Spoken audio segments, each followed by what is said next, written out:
Hi everyone, welcome back to my mini vlog. তো আজ শুক্রবার, প্রত্যেক দিনের মতো পড়াতে বসেছিলাম। পড়িয়ে উঠে দেখলাম বাবান সোনা বাইরে এখানে খেলু খেলু করছে, তাই ওর সাথে কিছুক্ষণ টাইম স্পেন্ড করছিলাম। আর ও তো এখন ভীষণ দুষ্টু হয়েছে, তোমরা তো মুখ দেখেই বুঝতে পারছো। আর আজ তো অনেক দিন পরে ব্রেকফাস্টে রুটি খেয়েছিলাম। তো আজ ব্রেকফাস্টে খেয়েছিলাম রুটি, আলুর তরকারি, আর বাবা যে সন্দেশ এনেছিল ওখান থেকে একটা সন্দেশ নিয়েছিলাম। আজ তো লাঞ্চে চিকেন রান্না হয়েছিল, আজ শুক্রবার, তাও খেতে ইচ্ছে করছিল, তাই বাবা চিকেন এনেছিল।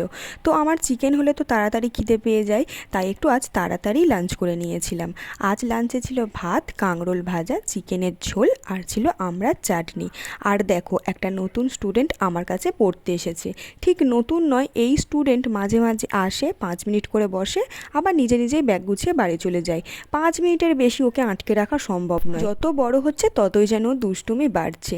তো যাই হোক, তারপর তো সন্ধেবেলা পড়িয়ে উঠে দেখলাম পিসি এসেছিল। তো পিসি এই পিঠেগুলো এনেছিল, এখান থেকে একটা পিঠে খেলাম, তাই আর সন্ধেবেলা কিছু খাওয়া হয়নি।